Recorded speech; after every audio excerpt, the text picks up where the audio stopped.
Entonces agradecemos muchísimo este espacio dentro de la comunidad de familias TEA. Bueno, entonces, Ya voy a la bien, siguiente. Espérame un momento. perfecto, tranquila. Bueno, entonces nos presentamos.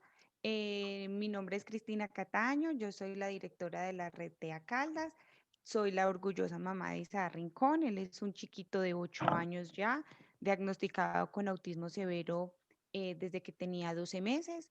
Nosotros conformamos mi esposo y yo una red que se llama la red TEA Caldas, Red de Familias del Trastorno del Espectro del Autismo del Departamento de Caldas, buscando que fortalecer, empoderar y acompañar a todas las familias que como nosotros han recibido un diagnóstico de autismo en nuestras familias, en sus hogares o están solitas con sus hijos y pues requieren apoyo y para eso estamos nosotros aquí brindando este acompañamiento.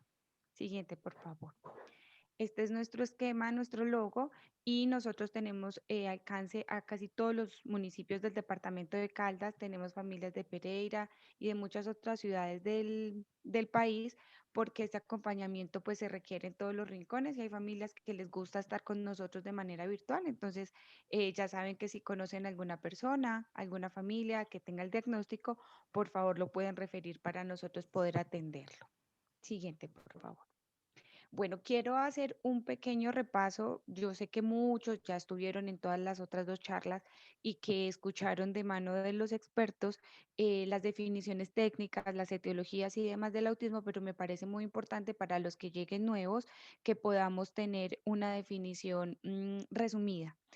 A mí me ha gustado siempre hablar del autismo como un trastorno neurobiológico que afecta a tres áreas del desarrollo, en especial la comunicación, el comportamiento, y eso se ve reflejado a la flexibilidad social y cognitiva.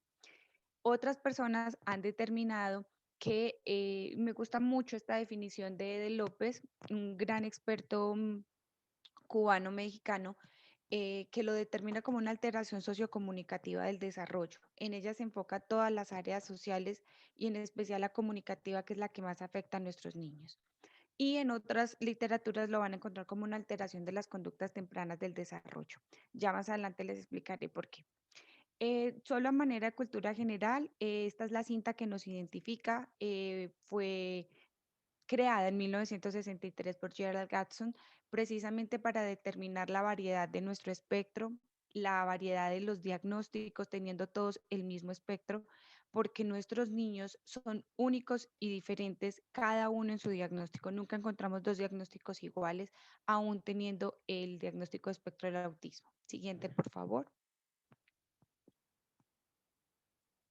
Bueno, para conocimiento general, el 2 de abril de todos los años, desde el 2007, la Asamblea Nacional General de las Naciones Unidas declaró el 2 de abril como el Día Mundial del Autismo. ¿Para qué?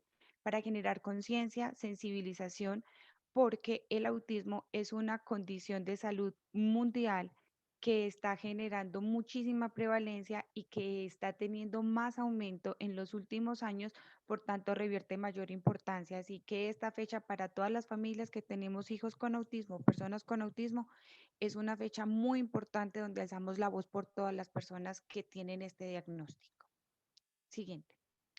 Bueno, quiero, de la charla pasada, tú hiciste unas preguntitas em, que me gustaría reforzar porque sé que serían las banderas rojas para nosotros como familias, para ustedes como profesionales, para los médicos, para los estudiantes de medicina, para todos, ya que es un resumen muy compilado de los signos tempranos del autismo. ¿Por qué hablamos de signos? Porque el autismo no es una enfermedad, el autismo es una condición de vida que se nace, se crece y se muere con ella.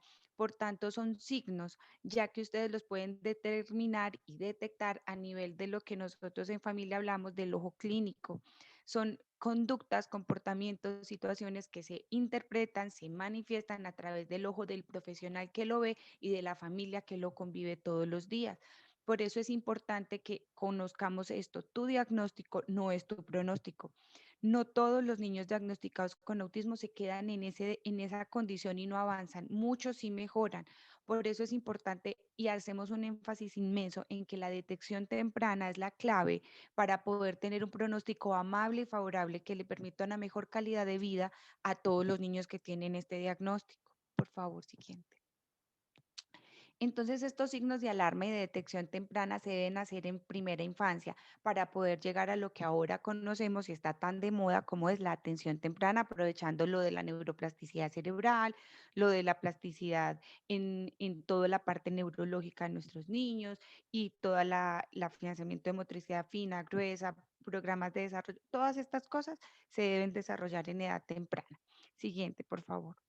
Entonces, esta imagen que ya tienen ustedes también en las presentaciones que les acabo de compartir a través del chat, entonces me gusta mucho que ustedes la recuerden, es una manera muy, muy amable, muy graciosa. Tal vez para una mejor recordación, porque cuando nos dan mucha literatura nos cuesta memorizar tanto, pero creo que con un poquito de memoria fotográfica nos podemos ayudar. Y esto tiene que quedarnos grabado y a manera de resumen se las voy a dar rápidamente y es, indica necesidades llevando la mano de otros, es decir, el ente comunicativo de este niño es el tercero que lo acompaña, no señala, ríe sin motivo, es decir, la sonrisa social no está manifiesta y si lo está, es tardía o es apresurada, tiene llanto, pataleta o tristeza aparente sin causas conocidas, es decir, el niño entra en un llanto o en crisis de llanto sin que se le haya hecho nada ni se haya lastimado. Una de las más comunes, que esa me encanta, todos los pediatras me la refieren y me dicen, las mamás consultan antes del año porque parece sordo. Literal, ese es el diagnóstico. Yo creo que mi hijo es sordo. ¿Por qué? Pues porque no responde al nombre, porque no responde a ciertos sonidos, pero si tiene una hipersensibilidad por otro tipo de ruidos, entonces muchas madres dicen, es que parece sordo, pero solo a ratos. Entonces, en el término muy coloquial, esa condición, ese signo de alarma, lo conocen mucho como sordera selectiva. Así lo hemos bautizado dentro de nuestro grupo. Bueno, creo que se pausó la presentación. Dame un minutico que se me salió. Tranquila, Dianita, no hay problema. Igual yo les puedo seguir contando. Otro de los signos es el lenguaje. El lenguaje presenta alteraciones como ecolalia, como retraso, no presenta el lenguaje o un lenguaje hiperléxico. También tenemos inflexibilidad a la rutina, poco o nada de tolerancia a los cambios que se presentan, intolerancia o poco reconocimiento del dolor, el que no señale con el dedito. Adicional también tenemos el, el apego inusual a objetos, es decir, tenemos chiquitos que no duermen si no es con el juguete en la mano, que si Cristina, no, ¿me regalas un segundito? Qué pena que tuve acá un problemita técnico, ya voy. tranquila, no te preocupes. Igual puedo seguirles explicando, ¿cierto? Mientras tú vuelves a presentar. Espérame que ya, Exacto, no hay problema.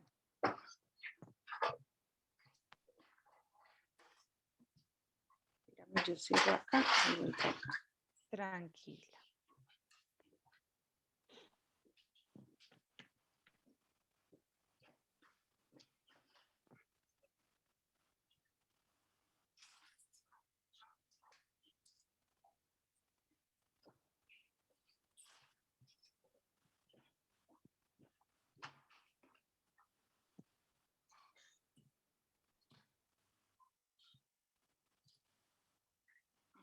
Estoy atrás. Ya, qué pena contigo, Tranquila. muchas gracias. No, no te preocupes, no pasa nada. Bueno, entonces íbamos nombrando estos signos. La falta de contacto visual, es decir, muchas mamás les pueden referir a ustedes que el niño mira, pero pareciera que traspasara con la mirada o que nunca sostiene la mirada, que no hay esa opción de atención conjunta que es tan necesaria para el proceso de desarrollo. Hablamos ya de la ecolalia del lenguaje, dificultad para relacionarse con otras personas. Entonces, es muy probable que las personas les digan, las mamás les refieran en consulta y les digan, lo que pasa es que nosotros vemos que el niño juega muy bien o se relaciona mejor con los adultos, pero con los niños no tiene esa opción, ¿cierto? No juega de manera lógica, no tiene un juego funcional. La otra es que pueden referirles hiperactividad o pasividad extrema, pero hay que entender que hay una gran diferencia entre la hiperactividad como trastorno del déficit de la atención e hiperactividad y otra es la hiperactividad motora o la persistencia motora que presentan nuestros niños en esta condición. ¿Por qué? Porque ellos tienen una sobrecarga de estímulos sensoriales que no pueden procesar adecuadamente, que su cerebro interpreta de manera errada. Por tanto, la respuesta sensorial que emite el niño ante un estímulo no procesado es una conducta disruptiva, alterada o repetitiva que se deriva a movimientos motores secuenciales que le generen a él un poco de calma, que le regulen su ansiedad y que le permitan poder contextualizarse dentro de ese espacio que le da saturación sensorial. Esto es muy importante porque para poder diagnosticar adecuadamente qué es autismo, esto es clave. Tenemos que saber qué no es autismo. Esa es la clave para ustedes. Si ustedes tienen claro los patrones de lo que es un TDAH, de lo que es un TEL, que es un trastorno específico del lenguaje, de lo que es un trastorno de, de descoordinación motora, de lo que es unas faltas de maduración a nivel global, de lo que es una inmadurez global, o sea, de lo que es todo lo que concierne a trastornos neurológicos, pues va a ser mucho más fácil poder determinar si dentro de estos 14 ítems que les podemos estar relacionando el día de hoy, ustedes encuentran una voz de alarma para poder condicionar a esta persona y poder ser remitida. Hablamos del apego inusual a los objetos, hablamos de las conductas motoras repetitivas, la aparente insensibilidad al dolor. Ustedes pueden referir en consulta a niños que se han golpeado, se han fracturado y no refieren ni manifiestan dolor. Esto favorece que los niños se agraven más rápidamente en casa antes de ser trasladados a un sistema de salud o a unas urgencias, porque ellos no pueden manifestar primero. La mayoría de nuestros niños no puede decir específicamente dónde le duele. Segundo, no es capaz de decir cómo es el dolor. Tercero, si no tiene lenguaje, lo único que va a manifestar puede ser llanto o agresividad o irritabilidad. Entonces, la insensibilidad al dolor se puede leer de muchas maneras, en gestos corporales en nuestros niños, pero hay que entender cuándo es un berrinche, una crisis, una pataleta o cuando de verdad el niño está atravesando por un momento de dolor y en esto son muy expertas las madres. Ellas siempre van a tener, yo creo, doctor, que el niño lo que tiene es esto porque cuando a él le duele esto siempre hace esto. Entonces, el apoyo en ese hallazgo clínico que ustedes hacen de ese testeo verbal, de ese cuestionario, de esa indagación previa, es muy importante para que ustedes puedan diagnosticarlo. No siente temor ante peligros reales, sí. Hay unos chiquis que tenemos dentro de la red y que ustedes van a tener en consulta que se les acercan a espacios de vacío donde ya tienen que hacer uso de la tridimensionalidad y ellos siguen caminando normal. El problema de la percepción de alturas es muy grave porque si no tenemos muy bien desarrollado el sistema de reflejos, entonces nuestra percepción espacial es deficiente. Y si a eso le sumamos que muchos de nuestros niños no gatean, sino que inmediatamente pasan de la posición sedente a la posición en pie, entonces la percepción del espacio y la ubicación temporoespacial de nuestros niños es muy deficiente. Y adicional, pues la resistencia a los cambios. Esta sería como las 13 cosas más relevantes para que ustedes digan, este niño revierte gravedad o me causa curiosidad y prefiero remitirlo. Adicional, se pueden apoyar del MChat, que es un test, un cuestionario básico de respuesta rápida. Se tardarán de 5 a 7 minutos en consulta haciéndolo.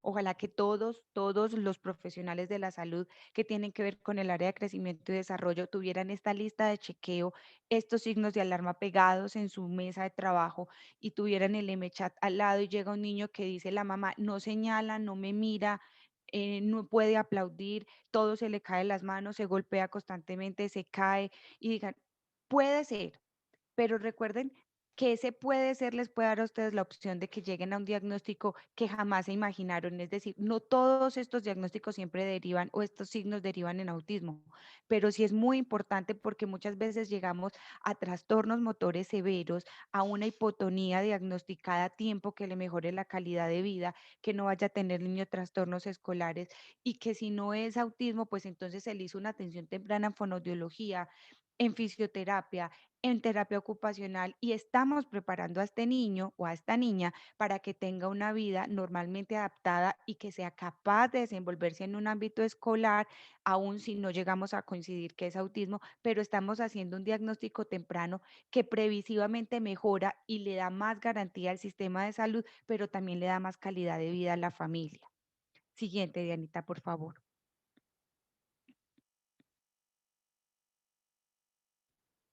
Entonces, cuando llegamos a un diagnóstico precoz, hablamos de un diagnóstico precoz antes de los 36 meses, que es el rango de entre 18 y 36 meses, es el rango donde se ha normalizado el diagnóstico temprano de autismo. Entonces vamos a tener que un diagnóstico temprano, un diagnóstico precoz, pues obviamente va a mejorar las condiciones de vida del niño y va a permitir que se haga una mejoría en su pronóstico, adicional que se normalizan puntos esenciales en la familia como el, el volver a retomar ese papel de padres, el volver a ser agentes coterapéuticos, pero que la carga completa no quede sobre el papel de los padres, de manera que podamos tener una familia que mejore y potencie, obviamente, los puntos fuertes de este niño, porque ya tiene un entrenamiento sobre los puntos frágiles que trae, ¿cierto?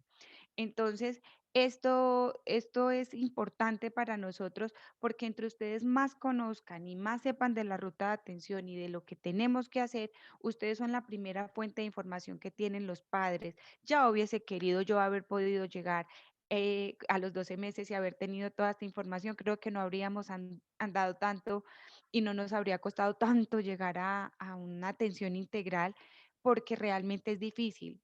Yo sé que muchos de ustedes tienen la misma condición de preocupación. ¿Qué hago para ayudar a esta familia que lleva 2 años dando vueltas y no ha podido lograr la atención? ¿Qué hago para centrar el diagnóstico de este niño? ¿Cómo hacemos una valoración? Y a eso vamos. Entre más información ustedes tengan, mejor va a ser su orientación y mejor van a optimizar el tiempo en la consulta. Siguiente, por favor, Diana.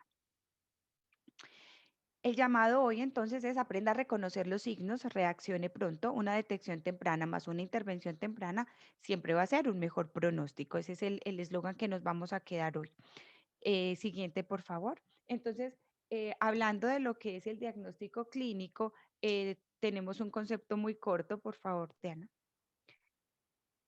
Y es que el autismo no es una enfermedad, sino que es un complejo síndrome de signos y síntomas originados desde la parte neurobiológica que dan una afectación cerebral. ¿Listo? Ya sabemos que afecta, ya sabemos que afecta a 3 áreas del desarrollo y que estas áreas del desarrollo tienen implicación a nivel de todo el ciclo de vida de la persona. Siguiente, por favor. Importantísimo que todos manejemos este concepto porque hay pediatras y hay neuropediatras que aún le dan diagnósticos a las familias de Asperger. Y es muy importante que hoy todos tengamos este punto de referencia y es que según el DSM-5 desde el año 2015, todo el trastorno del espectro del autismo quedó recogido en un solo diagnóstico. Ya no hablamos de autismo, red, desintegrativo, Asperger y trastornos no especificados en otra parte, es decir, los F840, 841, 42, 43, 45, y que el síndrome de red salió de esta clasificación de autismo porque es un síndrome genético que se confirmó que solo está presente en las niñas, por tanto el síndrome de red debe estar aparte de la clasificación general del autismo, aunque como diagnóstico secundario presente en autismo. Y que en esta clasificación tenemos tres signos, tres niveles de gravedad, el 1, el 2 y el 3, y que dependiendo del nivel de ayuda, acompañamiento y supervisión que los niños requieran, este es su nivel de gravedad. Entonces, haciendo un paralelo, diríamos autismo severo, medio y leve o moderado. Listo. Siguiente, por favor. Entonces, vamos al tema que nos atañe hoy, las rutas de atención. ¿Cuáles son esas rutas de atención? Cuando una familia llega donde ustedes, lo primero que les dice, ¿cierto que es autismo? Yo creo que es autismo. La familia llega con una información y con una cantidad de descargas eh, de Google. Por acá en el chat nos dicen, ya no se habla de Asperger. Lo que pasa es que el Asperger quedó incluido dentro de la clasificación de trastorno del espectro del autismo. ¿En qué momentos y para cuándo se utiliza el término de Asperger? Muchos pediatras, neuropsicólogos y psicólogos se refieren a las evaluaciones diferenciales de los test específicos de Asperger. ¿Por qué? Porque hay patrones de las evaluaciones de Asperger que nos permiten saber hacia dónde dirigir el proceso terapéutico y atencional porque son patrones muy específicos que pueden determinarse, pero en este momento según la nueva condición del DSM-5, no debemos clasificarlos ni en Asperger, ni en autismo puro, ni en autismo clásico de Kanner, no, se habla de trastorno del espectro del autismo. Entonces, cuando, con todo el cariño, señora Lucía. Bueno, entonces cuando ustedes hablan en consulta con una familia, ellos van a ir y van a ir muy asustados. Entonces, lo primero es que hay que aclararles que la ruta de atención es una tripleta en la fase inicial y que luego llegamos a un cuarteto de atención. Esa primera tripleta, ¿cuál es? La clínica, la terapéutica y la familiar. Sin estas tres opciones de atención, nunca vamos a llegar a un diagnóstico oportuno o a una atención, gracias, Gordo, a una atención integral. ¿Por qué? Porque se conocía anteriormente y era un concepto de la educación anterior. ¿Cuál es lo que qué necesita un niño para que pueda estudiar? Motivación. Y la didáctica flexible de la academia en este momento y lo que nos ha llevado a entender por qué las reacciones no son tan favorables para nuestros niños es que nos tenemos que centrar como primera medida, ajá, como primera medida en la clínica. Cuando tenemos un niño orgánicamente estable, y me refiero a orgánicamente es que haya pasado por todos los filtros de atención de todas las subespecialidades que le competan según su característica clínica y según su perfil patológico, entonces tenemos una clínica atendida, una clínica que fue, hizo el estudio completo de una valoración interdisciplinaria que le dio las bases a la guía terapéutica para que esa terapéutica pudiera ser un proceso de atención integral dentro de la rehabilitación o habilitación que incluya a la familia de manera oportuna e integral, de manera que las tres trabajen en un engranaje que permitan el normal desarrollo de estos niños para que luego podamos llegar a la cuarta etapa que es la escuela y ya lo que conocemos como la inclusión familiar. Siguiente, por favor. Entonces, ¿cuál es esa ruta de atención familiar? ¿Qué le debemos ayudar a una familia para decirle qué tiene que hacer usted cuando llegue a consulta? Siguiente. Entonces, la familia debe intervenir, debe informarse y debe incluirse de manera activa. Escuchen siempre a la familia. La mayoría de diagnósticos que ustedes pueden lograr hacer, casi que ustedes en su corazón lo hacen escuchando a los padres y viendo al niño. Solo que como para autismo no tenemos ningún examen de sangre, ni ningún escáner, ni ninguna resonancia que nos diga, ah, sí, por la ojiva de cerebral que está ubicada en tal parte que disminuyó tanto, por el grosor del cuerpo calloso, porque el cerebro tiene una fascia en esta, o sea, es imposible determinarlo en estas condiciones. Ustedes se vuelven muy expertos y pueden tener esa percepción en esos primeros contactos. Entonces, ¿qué es lo primero que hay que alentar a la familia? Que se informen, que se incluyan y que investiguen información certera de páginas reales, con información real y veraz, porque es que en internet pueden encontrar de todo. Siguiente. Entonces, ¿qué se le pide a las familias para que ustedes puedan hacer un proceso acompañado? Esto es psicoeducación. Yo sé que ustedes pueden sacar un minuto de la consulta y decirle a la familia, venga, organice su historia clínica, asista a todas las citas, por favor, tenemos 20 minutos de consulta, haga una lista detallada de los signos que usted le note al niño de aquí a nuestra próxima consulta, infórmese, sea garante de los derechos del niño. Es que faltarle a una cita médica a un hijo también es violarle su derecho y no llevar la información escrita y oportuna para ustedes también. Entonces esto luego deriva en que la familia va y dice, es que el médico no me atendió bien, es que no supo diagnosticar, es que me mandó el medicamento que no era. Sí, ¿de quién es la culpa? De la familia que no tiene información clara y no tiene pautas claras y hay que entender que todos no tenemos el mismo nivel de conocimiento, ni tenemos el mismo nivel sociocultural y que todos no presentamos el mismo orden para el manejo de condiciones de discapacidad en nuestra familia. Entonces, esto es muy importante porque si usted le dice a una familia, vamos a analizar si el niño tiene conductas de alergias y conductas respiratorias que nos den como esa luz y nos indiquen que tenemos que hacer una remisión, indíquele a la familia cuáles son esos signos de alarma y que se los traiga anotados. Dale la oportunidad a la familia de participar activamente, pero con líneas de trabajo para que nosotros sepamos cuando lleguemos a casa qué hacer. Siguiente, por favor. La historia clínica para ustedes debería ser presentada de la siguiente manera. Un resumen de historia clínica, una carpeta con exámenes diagnósticos cronológicamente organizados, una carpeta con valoraciones interdisciplinarias, una carpeta donde se manejen todos los MIPRES y una carpeta con todas las órdenes y controles posteriores. ¿Por qué? Porque si ustedes tienen un resumen de todas las subespecialidades y especialidades que han visto al niño, ustedes pueden rápidamente ir a hacer el chequeo de qué ha dicho cada especialista y hacerse el panorama general y global. También, si ustedes tienen un compendio de diagnósticos de rayos X, exámenes clínicos, laboratorios, valoraciones, todo lo demás, pues ustedes van a tener un panorama más rápido de qué le falta. Porque es que hay una ruta para saber qué exámenes mandar a hacer y por dónde se empieza y ya vamos para allá. Y las valoraciones interdisciplinarias, porque hay familias que a ustedes les llegan y les dicen, no, yo ya lo hice valorar allí, y este es el concepto. Entonces, si lo sumamos a un orden de todo lo demás, para ustedes va a ser un trabajo mucho más efectivo, más concreto, porque tenemos que entender que así como hablamos de una tripleta de atención, también tenemos que entender que esto es un trabajo sistemático, conjunto y responsable, donde ustedes son la parte fundamental de nuestro tratamiento y nosotros somos el eje fundamental de donde se va a hacer ese tratamiento. Siguiente, por favor. Entonces, ¿cuál es esa ruta de atención clínica? Vea, mamita llegó a la consulta y la mamita le dice, ¿y yo para dónde me voy, doctor? ¿Y usted qué me aconseja? ¿Y yo para dónde sigo?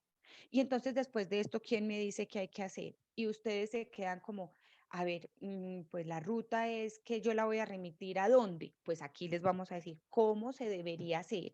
¿Qué es lo que manda el protocolo clínico de autismo? Yo con todo el cariño ahorita se lo comparto a Diana para que ella a través de chat interno de todos los grupos médicos que ustedes manejan puedan tener este acceso al documento. Son 123 páginas cargadas de información detallada. Creo que es la única condición diagnosticada en Colombia que puede tener un manual y que puede tener un diagnóstico clínico con ruta y que tiene un protocolo establecido. Y yo les hice un resumen así chiquitico, un abstract de donde vamos a hablar. Entonces, ese paso a paso en EPS, ¿cuál es? No todas las EPS tienen médico general en primera instancia, sino que algunas entran directamente a médico de familia. Entonces, cuando una familia llega con estas, ¿sí?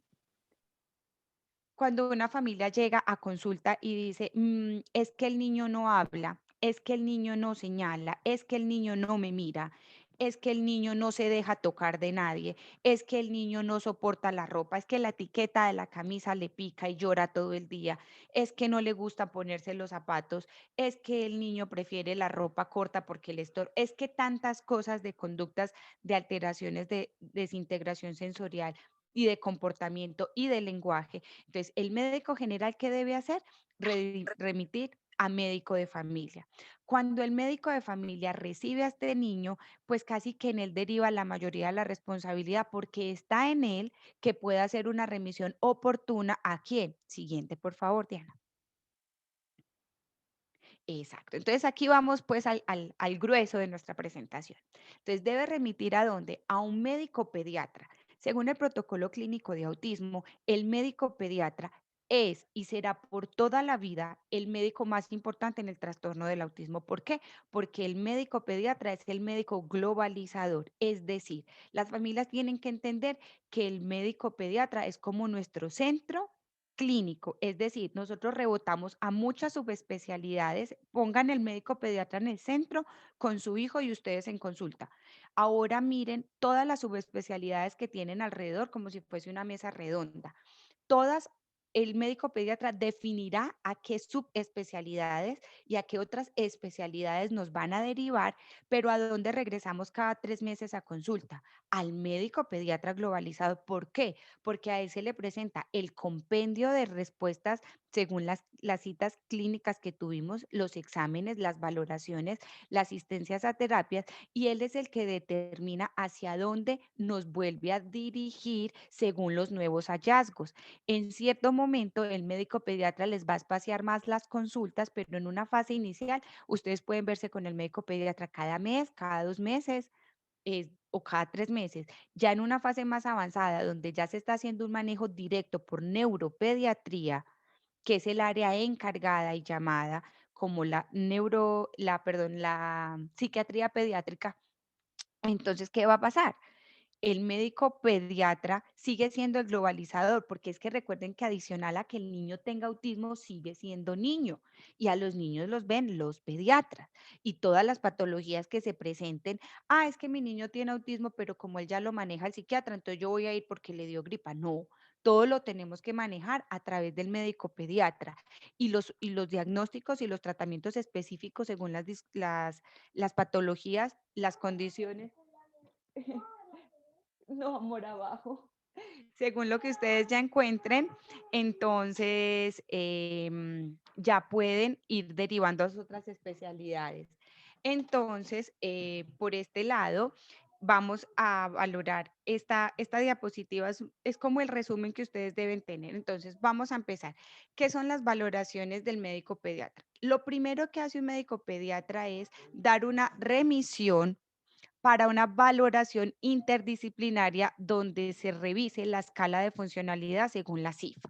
¿Por qué es tan importante una valoración interdisciplinaria? Y esto cobra más relevancia en este momento que queremos que nuestros niños tengan una atención integral. ¿Y es cuál? Pues que el protocolo clínico de autismo dice que para que la EPS te autorice una terapia de atención integral, pues el niño tiene que traer una valoración donde se especifique si está o no en el diagnóstico, el tipo de afectación que trae, el plan por objetivos que tienen para este niño a corto, mediano y largo plazo y que adicional determine y sugiera la intensidad horaria de la rehabilitación. ¿Y esto cómo se logra? Algunas EPS, no todas lo tienen, pero nos tenemos que valer de las que sí la tienen para que ustedes puedan hacer un trabajo mucho más fácil, perdón, y que les permita llegar a un alcance más rápido de una confirmación diagnóstica. Entonces, ustedes dan una orden de remisión donde dice valoración interdisciplinaria. Esa valoración interdisciplinaria, ¿quiénes la deben hacer según el protocolo? Obligatoriamente deben estar estos profesionales: fonoaudiología, fisioterapia, terapia ocupacional, psicología, una educadora especial. ¿Por qué? Porque cada una de ellas va a hacer una valoración dentro de su área que comprende, en resumen, las 4 áreas del desarrollo que se afectan en nuestros niños cuando están atravesando una condición de autismo. Entonces, cuando ellos hacen esta valoración basadas en la CIF, con todas las nuevas condiciones para certificación de discapacidad y demás que ahora tenemos la oportunidad de manejar, entonces esta familia va a esta valoración. Una vez recibe esta valoración y le entregan un documento largo, extenso, con un detallado, donde le especifican cuáles son los puntos fuertes, de qué carece, cómo manejarlo, el plan por objetivos y se sugiere la intensidad horaria y este grupo de especialistas da un concepto clínico, es clínico, ya no es perceptual, o sea, a mí me parece, yo creería, no. Estamos hablando ya de un concepto con valoración clínica. Se sugiere que el niño o la niña se encuentra dentro del trastorno del espectro del autismo, pues entonces esta familia, ¿a dónde debe regresar? Debe regresar al amarillito, arriba, al médico pediatra, que es el médico globalizador. ¿Por qué? Porque el médico globalizador, a la par, el pediatra debe estar haciendo una remisión a cada una de las especialidades que ven en color fucsia a la izquierda. ¿Por qué? Porque estas 4 especialidades de la izquierda son las que nos dan la confirmación diagnóstica. ¿Por qué? Porque cada una tiene unos elementos de diagnóstico que confirman el hallazgo clínico. Si nosotros no tenemos esta confirmación diagnóstica, nosotros no podemos hacer un uso adecuado del sistema de salud porque no podemos mandar a un niño que se le ordenan terapias de neurodesarrollo basadas en la metodología ABA, que ojalá pronto lo tengamos aquí en Manizales. ¿Por qué? Pues porque el niño no tiene una confirmación diagnóstica que le permita a la EPS descargar todo el protocolo clínico para este niño, sino que lo van a manejar como terapias aisladas. Entonces, ¿a qué especialidades tú como pediatra debes remitir? Debes remitir a una valoración de neuropediatría urgente. Debes remitir a una valoración de psiquiatría pediátrica. Recuerden, pediátrica. Por más experto que sea el psiquiatra, siempre necesitamos para nuestros niños que todo sea pediátrico. A una neuropsicóloga, importantísimo, y a una psicóloga. Cuando estas 4 valoraciones estén hechas, cuando esta familia haya accedido a estas 4 citas médicas, ¿qué va a pasar? Entonces, ¿qué debería hacer cada especialidad en esta valoración? ¿Qué debe hacer la neuropediatra o el neuropediatra? Muy fácil. Este neuropediatra tiene que ir a analizar qué trastornos fisiológicos y morfológicos puede encontrar dentro del niño. ¿Por qué? Porque recuerden que hay niños que les pueden llegar a consulta con epilepsia y autismo, Down y autismo, unos síndromes convulsivos no muy manifiestos y sin ningún tipo de medicación y estar desarrollando autismo. Pueden tener otro síndrome genético asociado, como lo decían ahorita, una Angelman, un Kawasaki, pueden tener un X frágil, pueden tener un síndrome de Weber, pueden tener una cantidad de síndromes asociados que no se conocen a simple vista, pero que el fenotipo y el genotipo de estos síndromes nos derivan a pensar que solo es una alteración fisiológica o de autismo, pero entonces, ¿qué hace el neuropediatra? En la mayoría de los casos que ordena unos exámenes de sangre, que deben ser unos aminoácidos cuantitativos en orina, en sangre, ordena unos perfiles lipídicos, ordena unos análisis enzimáticos, un electroencefalograma, una videotelemetría, un electroencefalograma. ¿De qué depende que se ordene esta cantidad de exámenes? Un TAC. ¿Por qué? Porque nosotros tenemos que saber desde primera instancia cómo está el cerebro de nuestros niños y cómo está su comportamiento clínico a nivel neurológico para poder saber si el niño realmente tiene una alteración fisiológica de todas estas conductas que estamos viendo. Cuando el neuropediatra haga todo este análisis y revise todo lo clínico, ellos en consulta tienen unos modelos de valoración hermosos, rápidos y certeros. Entonces, hay tantos signos de alarma, empiezan a hacer ese front con la familia, revisan a través del chequeo de puntos claves que ellos manejan y hacen esos cuestionarios verbales junto con este conjunto de exámenes, entonces ellos van a poder dar una opinión clínica mucho más certera. ¿Qué hace un psiquiatra? El psiquiatra tiene una gran bondad y es que tiene una formación tan amplia que casi que a ojo pueden determinar si el niño tiene o no, si está o no dentro del espectro y si está o no asociado a otro tipo de patología, porque también pueden encontrar ustedes que hay chiquitos con autismo que tienen bipolaridad, esquizofrenia, neurosis y otra cantidad de trastornos asociados como un TOC, y bueno, y cuando van creciendo, pues obviamente aumenta la cantidad de trastornos psiquiátricos asociados al diagnóstico. Entonces, el psiquiatra también. ¿Qué hace el psiquiatra? Les va a dar unas órdenes donde los va a llamar a psicoterapia y los va a valorar a ustedes como padres y los va a interrogar y luego el psiquiatra va a determinar, junto con todos los otros exámenes que ustedes le han presentado y esa valoración interdisciplinaria, va a determinar un diagnóstico mucho más certero. ¿Por qué es tan importante que la neuropsicóloga intervenga en el proceso de diagnóstico? Porque es que la neuropsicóloga está formada para revisar mm, el desarrollo del cerebro de nuestros niños en funciones ejecutivas superiores, sociales, comunicativas, comportamentales y tiene la preparación para correr las baterías neuropsicológicas necesarias para poder determinar un IQ, para poder determinar una capacidad de respuesta de nuestros niños para poder diagnosticar cómo está en funciones ejecutivas, para ver cómo está en funciones de maduración superior, cómo está en nivel de comportamiento, qué edad funcional tiene, cómo está en su escala de desarrollo, pero lo más importante, cómo están sus niveles de inteligencia graduales a su edad cronológica. Todo el mundo dice, ¿y esto para qué lo necesitamos en el diagnóstico? Porque cuando lleguemos a la fase de escolarización, necesitamos una valoración neuropsicológica donde nos indiquen las capacidades cognitivas de nuestros niños y con eso poder llegar a una fase de escuela donde se hagan unos ajustes razonables. ¿Y por qué es tan importante que lo valore la psicóloga? Porque la psicóloga es el eje que acompaña transversalmente a todas las especialidades durante el tratamiento. Entonces, cuando, cuando neuropediatría, psiquiatría, neuropsicología y psicología han hecho una valoración independiente cada una, se suma, hay una hoja, para que ustedes lo sepan en el manual, en el protocolo clínico, hay una hoja al final del texto que dice confirmación diagnóstica y es donde se reúnen los diagnósticos de estas cuatro especialidades, incluido el de pediatría. Y sobre estas afirmaciones o sobre estos diagnósticos presuntivos que ustedes creen que el niño pueda tener, sobre eso es que se realiza una confirmación diagnóstica. Bueno, entonces, gracias Edwin.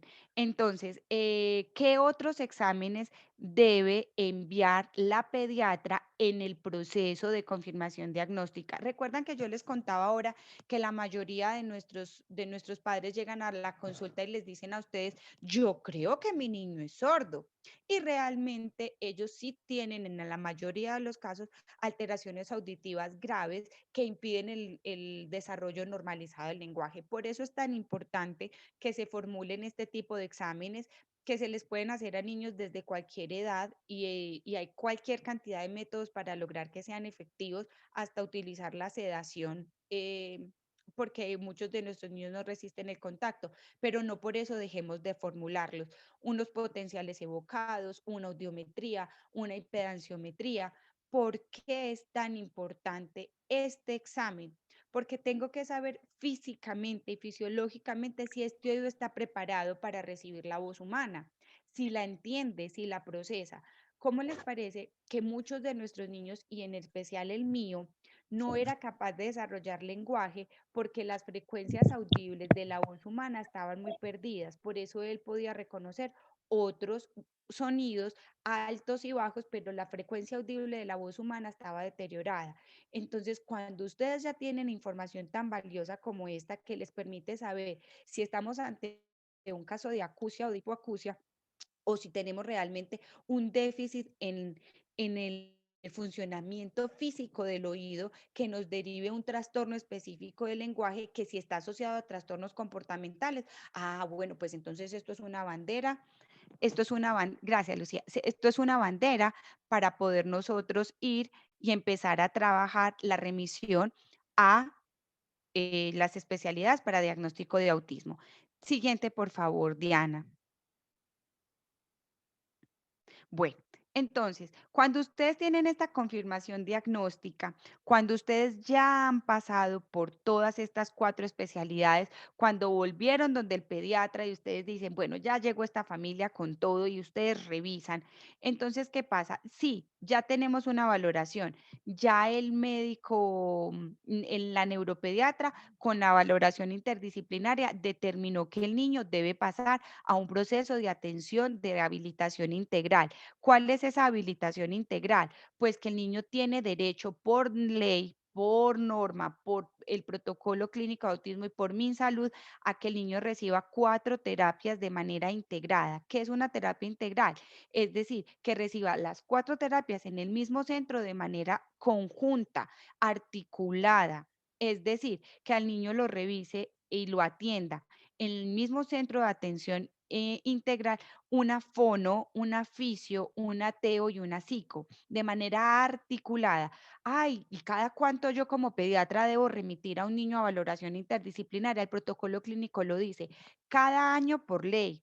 o antes, en el caso de que usted como pediatra determine que el niño presentó una mejora sustancial o un déficit que le está afectando su calidad de vida y está completamente cubierto por la EPS.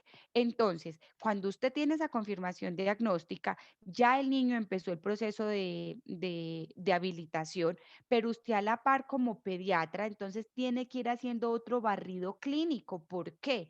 Porque no todos los niños vienen tan de buenas de traer solamente el autismo como su única condición de vida o su único diagnóstico. La mayoría, digamos que en un 80% de los niños traen asociados otros síntomas que sí vienen derivados de patologías clínicas. Por ejemplo, yo siempre hablo de mi hijo, pues porque es el caso que yo puedo presentar, ¿cierto?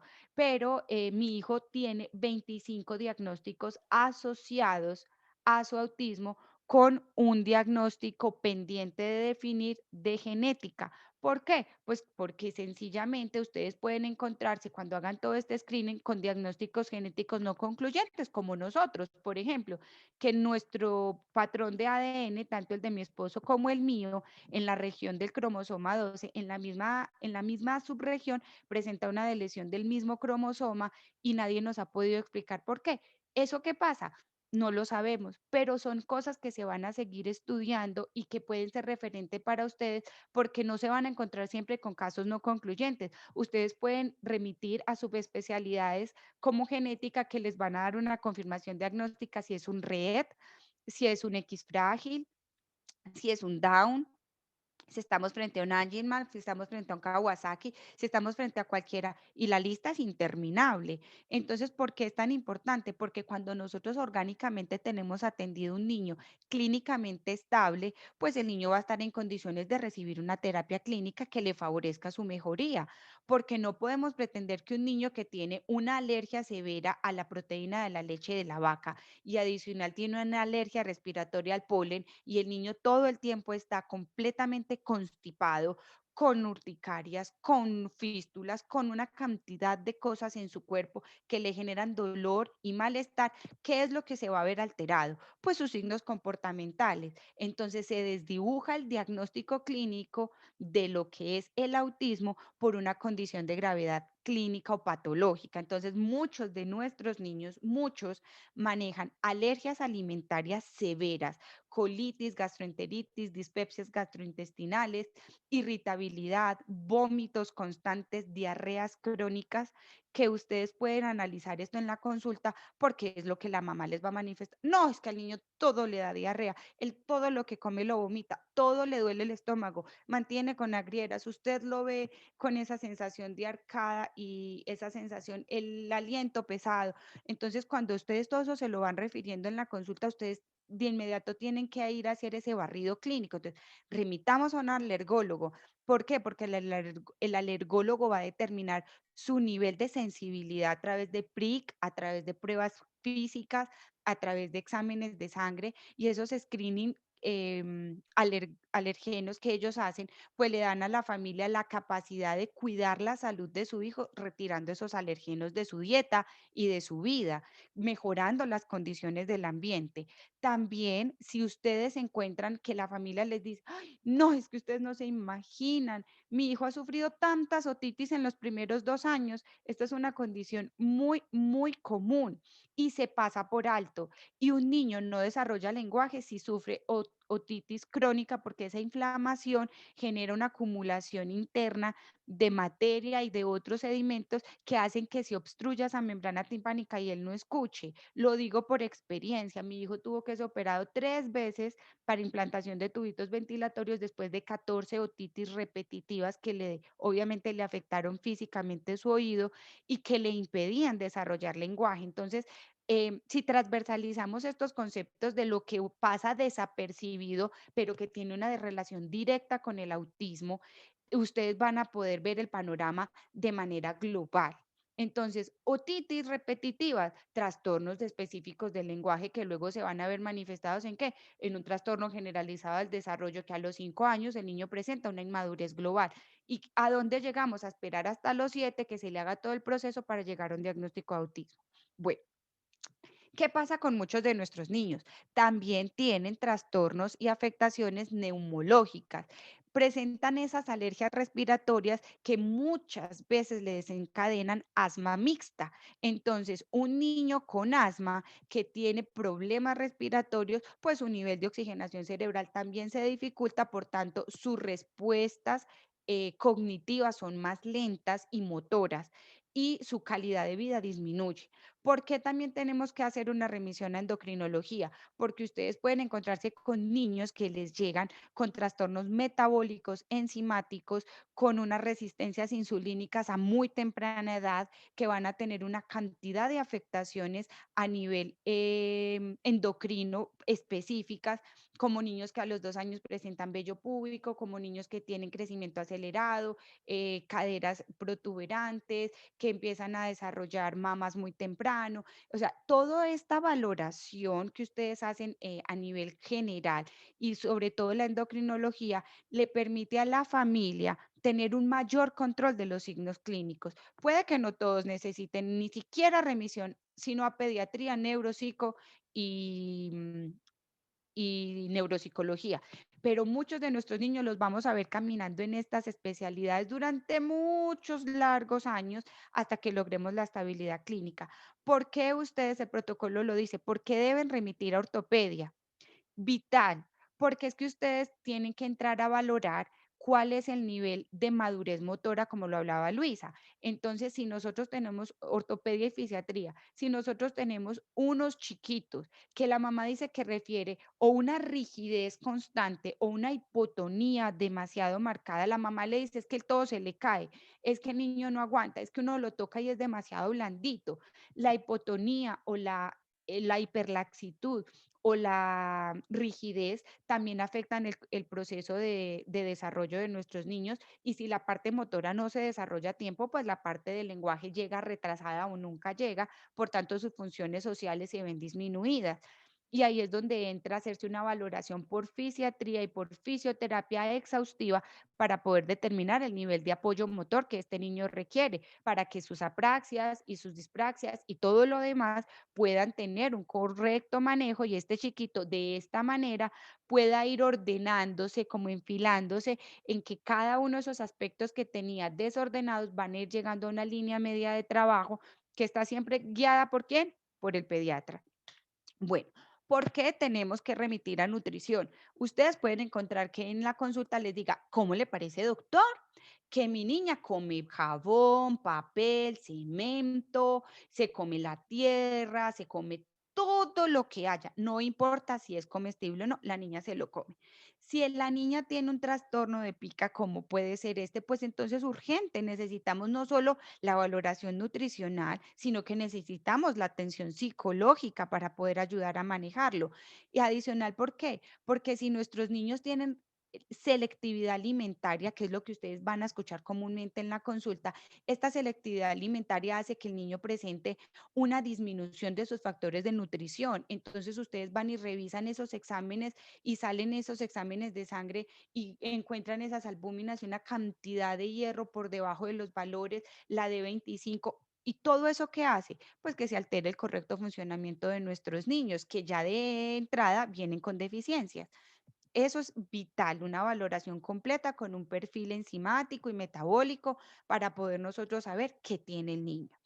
Otra importantísima, si les han referido problemas gástricos, pues entonces el gastroenterólogo va a ser la persona que va a manejar esta parte. ¿Por qué? Porque si se supone que ya pasó por alergología y encontramos una alergia a la proteína de la leche de vaca, el gastroenterólogo va a estar trabajando en unión con las otras especialidades que tienen que ver. ¿Cuáles? Nutrición y alergología y neumología para poder que las alergias que se desarrollan en nuestro segundo cerebro, que es el intestino, no afecten o afecten en lo menos posible el proceso de alergia en piel, alergia interna, alergia respiratoria y que su nutrición no se vea desfavorecida, porque un niño que pierde los primeros factores nutricionales entre los 0 y los 5 años, ustedes lo saben, desarrolla más tardíamente algunas funciones motoras y cognitivas y adicional eso trae una repercusión muy, muy grande en los factores de crecimiento. Bueno. ¿Por qué es importante la odontopediatría en este caso? Porque nuestros chiquitos, uno los lleva al odontólogo normal, pero nuestros niños requieren remisión a odontopediatría. ¿Por qué? Porque van a encontrar casos muy severos de higiene bucal. ¿Por qué? Pues porque como tienen resistencia al contacto y no les gusta ser tocados, el acceso bucal para la higiene oral es muy complicado y unos dientecitos en un estado avanzado de caries, de sarro y demás, pues generan unos problemas que a la larga van a desencadenar, perdón, una cantidad de reacciones gástricas, fisiológicas y de otro tipo, hasta infección, que generan unos trastornos graves. Entonces, a edad temprana, la revisión de odontopediatría. Importantísimo y por ley, cada niño tiene derecho a una remisión de oftalmología pediátrica anual. Ustedes dirán, ¿tantas cosas para un niño? Sí. Miren, si el niño está enfermo y tiene alergia, no es capaz de avanzar. Si el niño tiene problemas respiratorios, su nivel cognitivo disminuye. Si el niño tiene problemas endocrinos, con mayor razón. Si el niño tiene problemas fisiológicos, pues no se sostiene. Si el niño tiene problemas gástricos, pues su comportamiento va a ser increíblemente disruptivo. Pero si adicional el niño tiene una boquita en mal estado o si también a eso le sumamos una visión deficiente, ¿qué va a pasar? Pues sus niveles de aprendizaje cada vez van a estar más disminuidos y eso conlleva a que se acrecenten esas bolsas de diagnóstico de autismo que hemos ido llenando hoy con todos los posibles casos y lo que hacen ustedes es siempre salvaguardar la vida de ese niño de manera integral. Por último, otra de la especialidad que ustedes van a tener que remitir muchísimo, no se imaginan cuánto, a dermatología. ¿Por qué? Porque si se encuentran alergias, trastornos gastrointestinales, alergias respiratorias o trastornos endocrinos, la dermatóloga juega un papel importante en la calidad de vida de nuestros niños. Un niño que usa pañal porque tiene incontinencia urinaria y fecal debido a un problema de colitis por una alergia a la proteína de la leche de vaca, que adicional tiene autismo con una inmadurez cerebral que no le permite un control de esfínteres hasta los 6 años, pues es un niño que va a presentar úlceras crónicas y que va a tener una cantidad de problemas tópicos que deben ser manejados por dermatología. Entonces, miren que no es solamente el diagnóstico de autismo, no es solamente saber si se ríe o no, si señala o no, es el compendio de especialidades clínicas que deben estar jugando todos del mismo bando, buscando llegar a un diagnóstico certero. Primero, clínicamente estable; segundo, terapéuticamente atendido; y tercero, una familia que los pueda acompañar en este proceso. Siguiente, por favor. Bueno, entonces esta sería como en resumen la ruta de atención terapéutica para que ustedes también puedan guiar a nuestros familiares, a nuestros niños, y es, siempre va a estar atendida por la fono, la psico, la fisio y la teo. Cuando ustedes formulan esas terapias de atención, deben ser muy claros en especificar que es terapia de atención integral basada en neurodesarrollo, compuesta puede ser por dos, por tres o por las cuatro. ¿Quién determina esto? La neuropediatra. ¿Por qué lo determina? A través de la valoración funcional que determinó cuáles eran las áreas más afectadas del desarrollo y la intensidad terapéutica que este niño necesita. El protocolo dice que son 8 horas diarias contempladas entre terapia, escuela y familia. Entonces, la neuropsicóloga va a dar una opinión, la valoración interdisciplinaria da su opinión y la neuropediatra, según su hallazgo clínico dentro del consultorio, determina si el niño va 3 veces por semana, 2 veces por semana, una vez por semana o todos los días. Eso depende. ¿Cuántas sesiones tiene derecho el niño? En psicología tiene derecho a 50 al año y la familia tiene 50. ¿Se congeló? Pero ustedes me están escuchando. Por favor, respóndanme. Sí, señora, y está Ah, súper bueno. bien. Ah, bueno, gracias. Entonces, ¿por qué si me dice el señor Jerónimo que no me oye? Tan raro, Jero, ¿por qué no revisas? Porque aquí se escucha muy bien. De pronto otra persona que nos diga si escucha bien a Cristina. Sí, se está escuchando Se perfecto, no escucha hay ningún muy problema. bien. Bueno, muchas gracias, caballeros, muy gentiles. Entonces, es muy importante que reconozcamos esa intensidad. Ustedes pueden tener en primera instancia que remitir a fono, fisio, teo y psico, pero una vez se haga la segunda valoración, sea a los 6 o al año, pueden decir, bueno, este chiquito solamente va a pasar a fono, fisio y teo, y la psicología la dejamos más espaciada porque los avances han sido muy notables, o solo lo vamos a tener en fono, psico y fisio, o según la valoración, pues es que tenemos un niño que adicional de autismo también presenta parálisis cerebral o tiene un daño porque sufrió algún problema de una ACV o lo que haya sido. Entonces, ¿dónde nos enfocamos? En lo fisio para al recuperar la parte motora, nos vamos a recuperar la parte del lenguaje, y cuando se recupera la parte del lenguaje, mejoran las conductas comportamentales, y cuando el niño mejora su comportamiento, su sociabilidad se normaliza a la medida de qué, de sus capacidades, que vamos a tener niños normales. Es que no hay nadie normal, hay un prototipo de neurotipicidad, pero nosotros estamos con nuestros niños dentro del espectro de los neuroatípicos, que tratamos de llevar a un nivel de funcionalidad que le permita desarrollarse con el entorno. Siguiente, por favor. Entonces, este modelo, a mí me encantan estos modelos bioecológicos modernos. Me parecen fantástico porque es como retornar, como me lo decía la doctora Heidi, la neuropediatra, que ha sido una pieza clave en nuestros procesos, que nosotros debemos volver al modelo de la familia antigua. Y esto lo hago aquí como un partecito pequeñito. Ella siempre ha rescatado eso de nuestra familia, y es que nosotros somos una familia a la antigua, un solo televisor y en la sala. Se come en la mesa y las habitaciones son solo para dormir. ¿Por qué? Porque el centro y el eje fundamental de nuestra vida es nuestro hijo y nuestro hogar.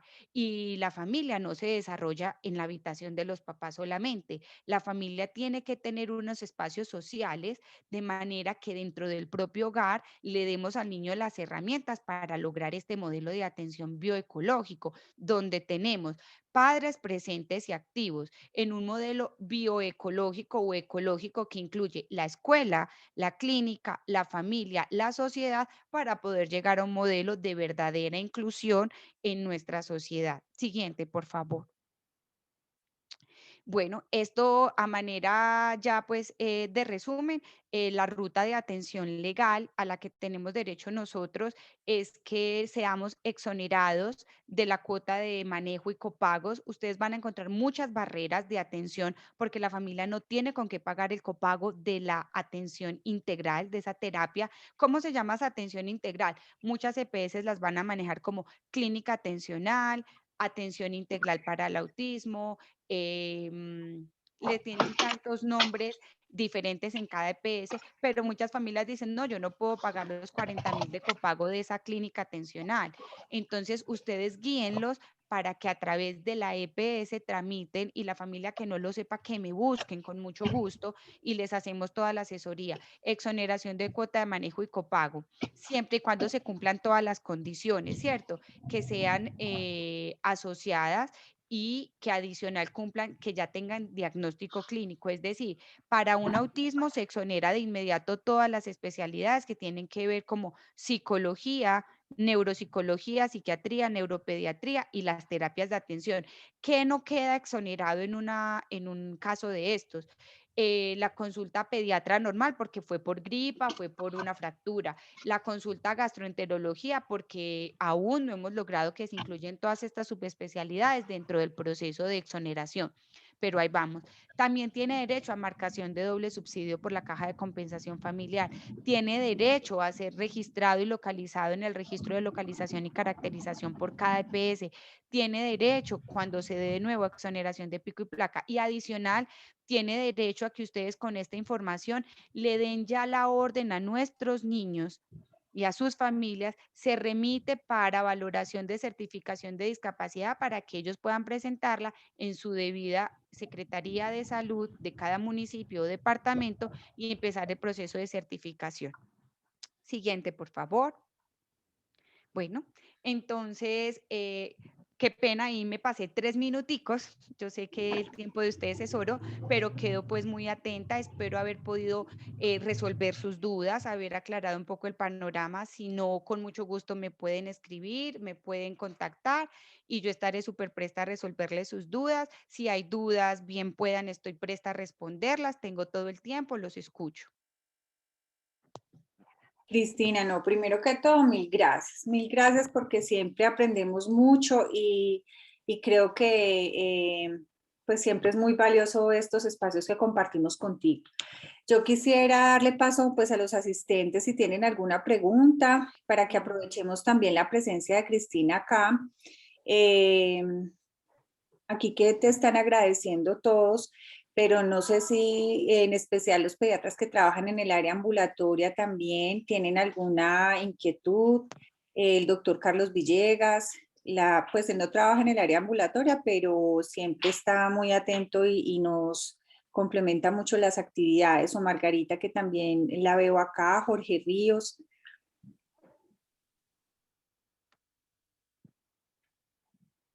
Buenos días. Buenos días. Buenos días. Hola, no, yo tengo una preguntita, me quedó una duda con respecto a la eh, valoración del funcionamiento, de funcionalidad inicial. Sí. Esta valoración, ¿quién la hace? Pues cómo se remite, pues no me quedó muy claro cómo se remite el niño a esa valoración inicialmente. Sí, señor. Jerónimo, ¿cierto? Es tu nombre. Sí, señora. Gracias. Señor Jerónimo, mire, lo que hay que hacer cuando ustedes están en la consulta, muchas veces la plataforma de salud que ustedes manejan, el sistema como tal, puede que no les deje remitir directamente una valoración integral.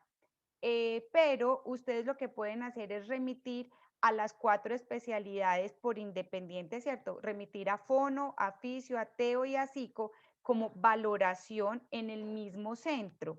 ¿Por qué? Porque dependiendo de los convenios y los consorcios que hayan entre cada EPS y su IPS, entonces cuando un niño llega con estas 4 valoraciones por aparte cada una al centro de atención, pues ya con la anotación clara que hay sospecha de autismo, esa fonoaudióloga, esa psico, esa teo o esa fisio, desde la misma IPS la ordenan como valoración funcional. Entonces, eso sí, el APS que tú tengas no permite una remisión directa, pero la mayoría de EPS ya permite que tú ordenes. No tengo claro el código CUP, pero me comprometo a buscártelo y lo comparto con Diana para que ustedes tengan como esas herramientas más a la mano, porque se conoce así, valoración integral o valoración interdisciplinaria para confirmación diagnóstica de autismo o de trastorno del espectro del autismo, mejor.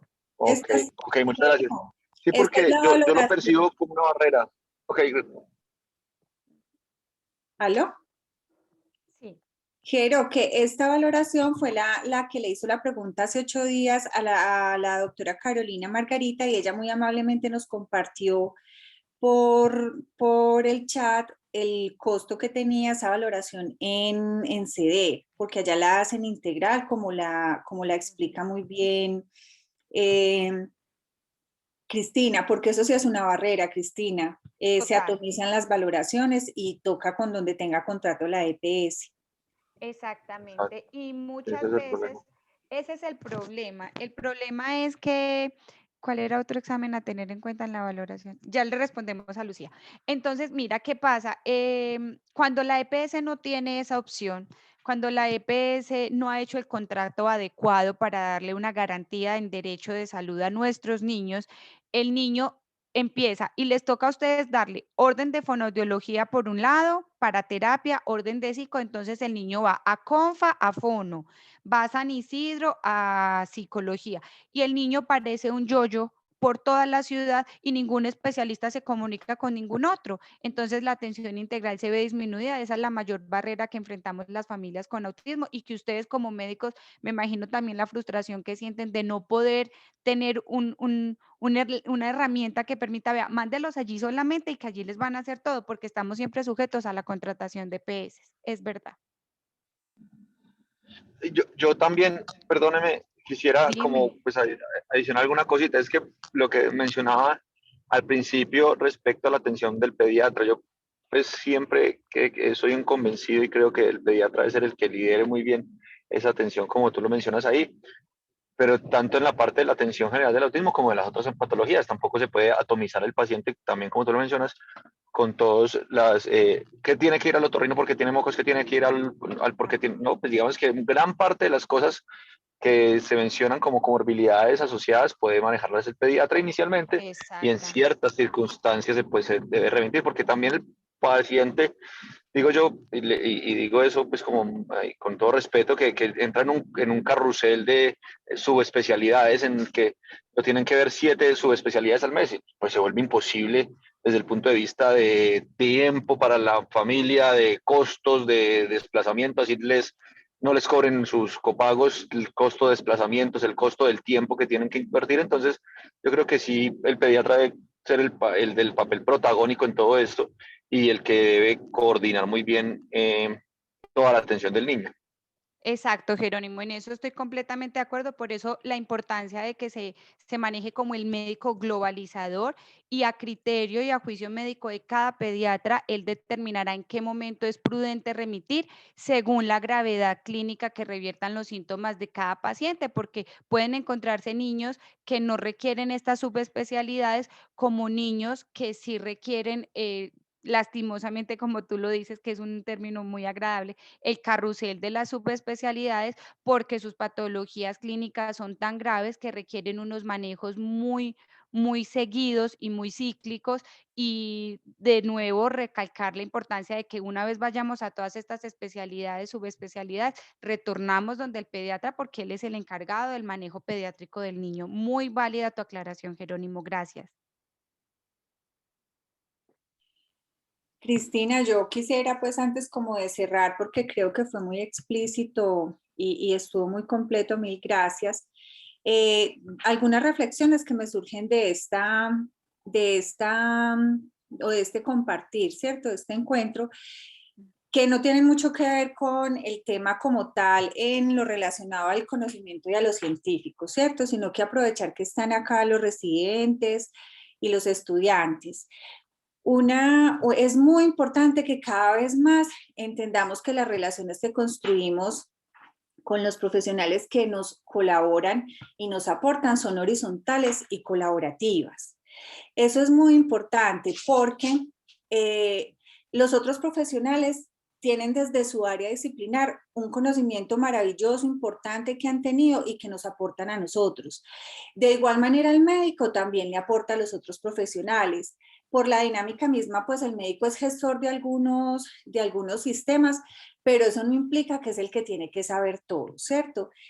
Implica que tiene que aprender a relacionarse, a trabajar en equipo, eso se llaman habilidades, mal llamadas habilidades blandas, ¿cierto? Habilidades no técnicas en el profesional de salud. Y a mí me parece que esto nos ilustra perfectamente, ¿cierto? Hay que defender quién es por el que nosotros trabajamos, por el niño. El niño no está solo, el enfoque de la atención del niño en pediatría es sistémico, porque tiene factores tanto de la familia como del entorno social que son condicionantes de su salud. Entonces nosotros no nos podemos enfocar en el niño solito, sino que tenemos que trabajar con ese sistema en el que él está involucrado.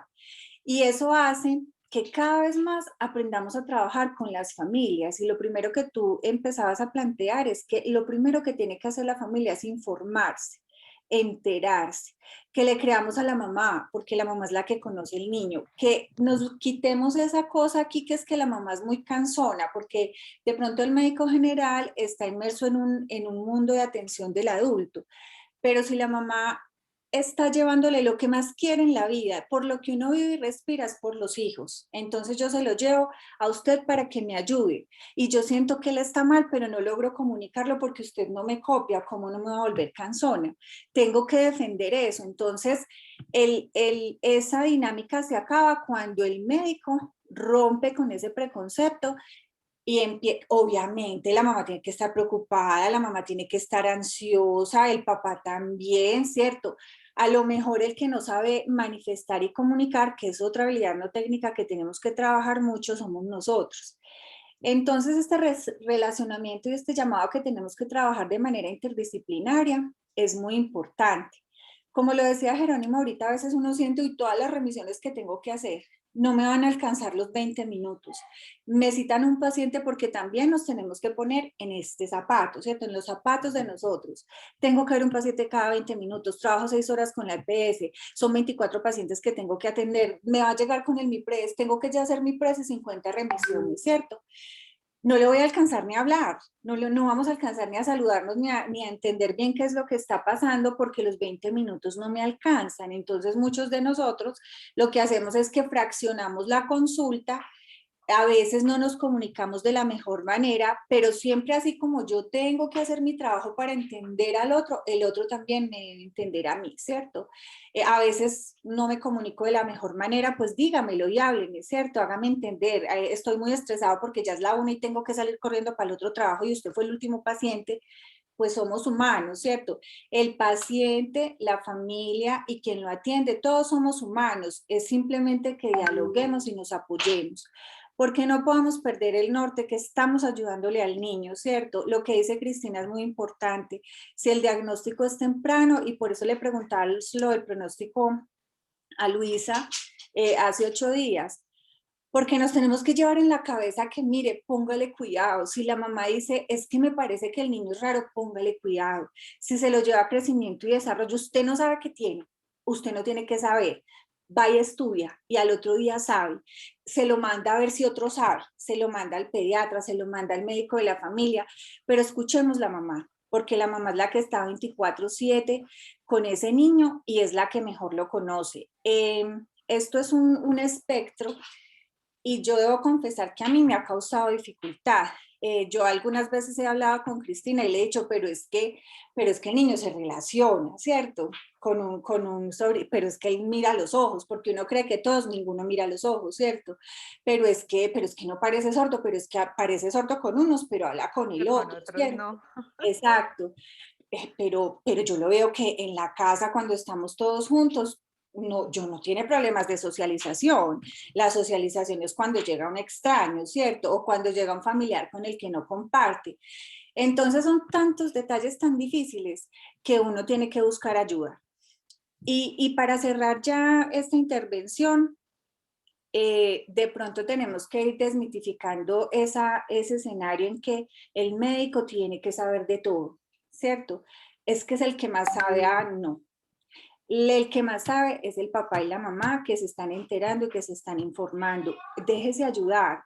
¿Cuál es el problema con eso, cierto? O sea, la humildad es algo que si hay alguien que salga beneficiado de la humildad es el niño, ¿cierto? Entonces, eh, a veces el médico, como médicos nos podemos abrumar porque llegan con una cantidad de información, a veces llegan con una cantidad de información que no es muy científica o que no está bien planteada. En ese momento el papel nuestro es pues colaborar con la información, pero finalmente si todos estamos enterados y ayudamos al niño es al que le va a ir bien. Entonces yo creo que esto también es un mensaje para que mantengamos una relación colaborativa y horizontal con los papás, para que entendamos la importancia que los papás están enterados, que son los que más saben y los que terminan aprendiendo. Tú eres un ejemplo de eso, ¿cierto? Y yo creo que todos los papás que están en la red, ¿cierto? Si yo tengo una duda, te busco a ti. ¿Cuál es el problema? ¿Cierto? Pues cuál es el problema, es que hay otra persona que sabe más, venga, ¿cómo le vamos a ayudar a este niño? Mientras que yo estudio y la vida me alcanza como para aprender mucho más, hay personas que están focalizadas en esto y nos pueden ayudar mucho. Por eso hemos tenido como este interés, esta iniciativa de trabajar en conjunto con ustedes. Gracias por recibirnos la invitación y, y pues esperamos seguir compartiendo con ustedes acá. Tenemos una amiguita, yo le digo amiguita a Sandra, la profesora de semiología, que siempre está muy interesada. Todo nace de la experiencia personal, ¿cierto? Entonces uno como que desde acá, desde lo educativo, quisiera que esas experiencias no se repitan, ¿cierto? Que no le vuelva a pasar como a ti que llegaste y no había un entorno construido, una ruta construida, porque el sufrimiento es mucho, porque las demoras dejan secuelas y porque eso es lo bueno, ¿cierto? Que bueno, yo no quiero que a alguien le pase esto que a mí me pasó, venga, construyamos juntos. Entonces tenemos que aprender de eso. Yo sé que Sandra estaba muy interesada que los médicos conozcamos el espectro autista, que hablemos de eso, que en crecimiento y desarrollo lo tengamos ahí para que el diagnóstico no se retrase, y le agradezco a ella por ese interés y por contactarnos con ustedes. No me queda sino darles las gracias nuevamente, de verdad. Diana, Ah, Diana, bueno, no, Margarita. quería hacer una pregunta para Cristina. Pues ya al final, si los estudiantes ya para cuando estén en ejercicio, para nosotros también, ¿cómo la podemos contactar? ¿Hay algún correo, algún teléfono? La fundación que tienen pues tiene una dirección específica, porque sería muy bueno que todos tuviéramos pues esa dirección en caso tal, porque realmente son muchos los pacientes que nos llegan a la consulta. Pasen a la última diapositiva, perdón. Yo meto la cucharada ahí. Tranquilo. La otra, anterior. La siguiente, ahí está. Ay, eso. Ah, ya no había visto esta No, lista. tranquila. Mira, Margarita, nosotros... perdón, Cristina, yo les pasé esto al chat y al chat de la sociedad también. Ah, bueno, gracias. Exacto. Con todo gusto, doctora Margarita. Nosotros tenemos la red, es una red de familias y de profesionales, donde nosotros en este momento somos 110 familias que he logrado agrupar para poder darles esta atención. Hacemos psicoeducación, hacemos charlas formativas, todo es de manera gratuita. Entonces pueden tomar mi teléfono con toda confianza, darlo a cada paciente que lleguen y confirmen diagnóstico, porque la idea es que todos tengan esta ruta de atención para que tengan conciencia de lo que significa el valor de 20 minutos de cita médica y lo que eso repercute en la vida de ellos y de sus hijos. Mi tarea siempre va a ser psicoeducar a las familias, sensibilizarlas y hacer que tengamos el mejor provecho de nuestro sistema de salud que tanto nos puede brindar si se hace de la manera adecuada, para que evitemos esta tutelitis y todo lo demás, porque pues si se hace dentro de los límites y dentro del protocolo que se dicta, es posible acceder a mucho de los recursos que tiene el sistema. Entonces, con todo cariño, mi celular es 310-393-9862, le dan el teléfono, ustedes me pueden escribir, me pueden contactar a la hora que quieran, está prendido 24 horas, no se preocupen, si es tarde mejor, que yo termino mis deberes y me puedo dedicar, así que con todo el cariño.